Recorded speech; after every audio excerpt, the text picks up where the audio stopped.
Nous sommes aujourd'hui dans le centre d'Asunción, avenue Denis Roa, une avenue assez passante, devant le restaurant français, un restaurant bien français, le Sommelier, dont le propriétaire est Oliver Gaillet, un Français né au Paraguay, un franco-paraguayen. Voilà, un peu plus frais à l'intérieur malgré tout. Bonjour Oliver. Bonjour. Comment allez-vous? Très bien, vous. Alors Oliver, outre vos activités de restaurateur, vous avez également un commerce d'importation de vin. Tout à fait. Alors est-ce que vous pourriez nous en dire un petit peu plus? Oui, tout petit peu, peu à peu, les gens au Paraguay commencent à comprendre un tout petit peu plus sur le vin, qu'est-ce que c'est la culture du vin, et on essaie quand même d'aider cette petite croissance avec la connaissance et avec l'introduction de nouveaux produits au Paraguay sur le marché des vins.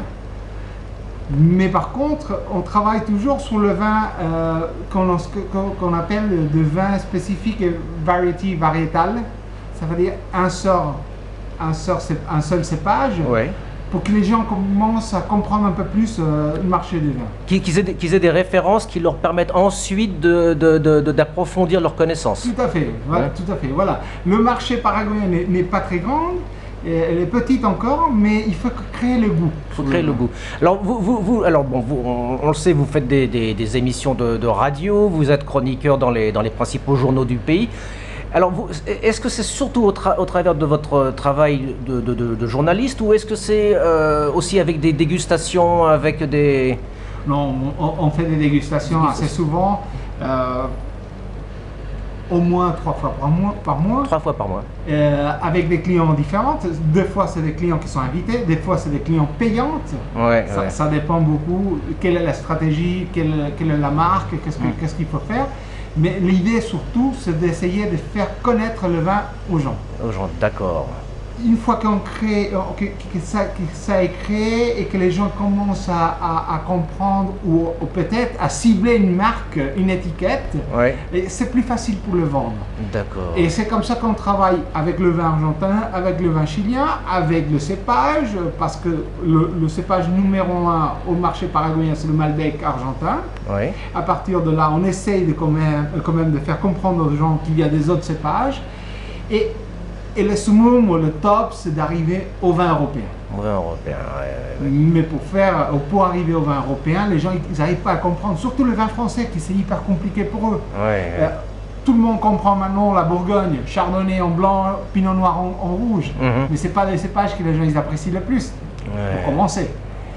Et quand on présente un vin de Bordeaux, Mhm. là ça commence à devenir un nom, qu'est-ce que c'est, pourquoi le terroir, pourquoi on n'appelle pas tous de Bordeaux, pourquoi y a-t-il des Saint-Émilion, pourquoi y a-t-il des Gavres, pourquoi y a-t-il des blés, et on commence on commence à parler de terroir, on commence à parler des coupages, ça veut dire Cabernet Sauvignon, Cabernet Franc, Merlot, Petit Verdot et Malbec mélangés dedans. Et là, ça commence vraiment à être plus compliqué. Ouais. Les gens ne comprennent pas le vin français, ils n'arrivent pas à comprendre les étiquettes. Et surtout, ils ont l'idée que le vin français doit être cher. Ça, c'est une chose qui peut être vraie, Oui. parce qu'il y a des bonnes étiquettes qui n'arrivent pas ici peut-être, et parce que les gens, ils veulent... Et comme c'est tellement difficile de vendre des vins français, je pense que les gens, ils préfèrent d'amener des vins plus cher pour donner une qualité assurée d'acheter des vins bon marché en France qui est très bien, Oui. mais que peut-être avec le voyage, avec le temps qui se passe, de ne pas pouvoir le vendre rapidement, ça veut dire le garder 2 ou 3 ans pour vendre une palette, les gens ils se disent non, c'est pas le moment d'amener des vins pas chers, et peut-être c'est ça qui fait que le vin français est toujours considéré cher.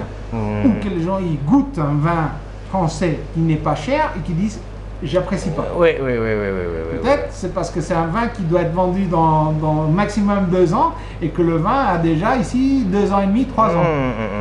Oui, c'est vrai que la France a l'image quand même de fournir des produits de luxe, hein, c'est quand même toujours associé.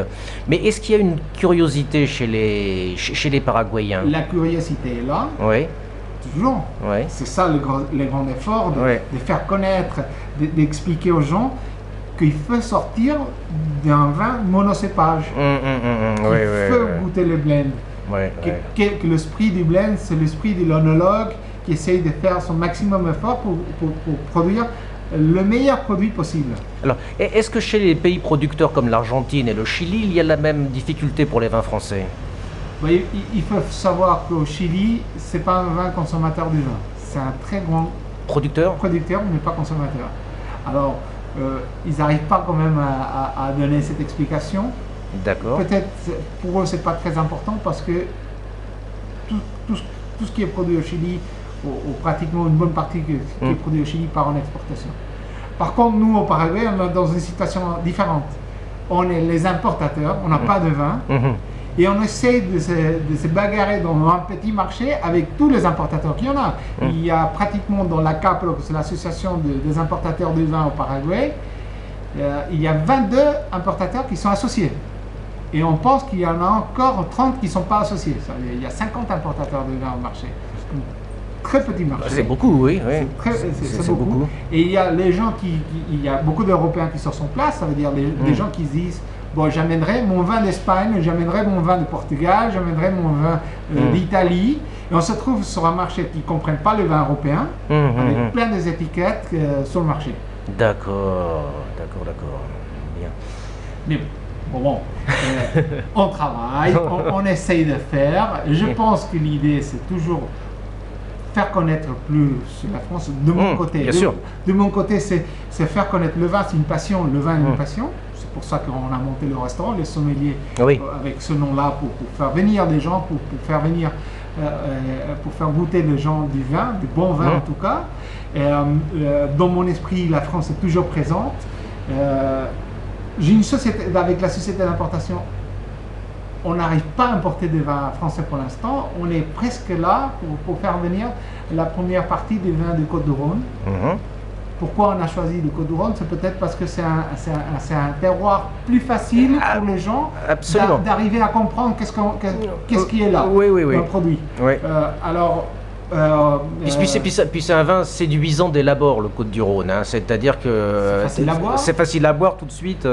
Et les gens comprennent parce qu'on lui parle.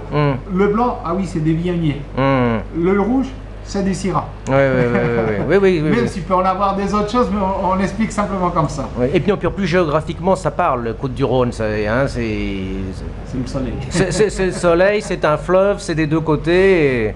Oui. Hein. Alors, on va commencer à importer des vins français qui j'espère bien, arrivera ici pour le mois de mars déjà. Et à partir de là, commencer à travailler avec Decanter, que c'est la société d'importation, sur le vin français. Je travaille avec pas mal de vins français ici au restaurant, mais des vins français qui sont importés par des autres personnes, par des autres sociétés, avec la difficulté de vendre, toujours. Mais dans ce cas-là, c'est encore plus difficile pour moi, parce que c'est des vins que je dois en acheter pour faire connaître. Dans ce cas-là, c'est moi-même qui importe le vin. Alors, si je dois faire connaître, ça sera peut-être plus facile. Oui. Parce que j'ai toujours, en tant qu'importateur, j'ai toujours des échantillons pour faire des dégustations. Absolument, oui. J'espère que cette fois-ci, on arrivera à pousser le bateau vers le front. Très bien. Bon, écoutez, Oliver Gaillet, je vous remercie pour votre temps et de nous avoir accueillis. Et puis, je vous dis, au plus tard, on se retrouve au mois de mars et puis on va déguster ces Côtes-du-Rhône alors. Avec plaisir. Merci. Non.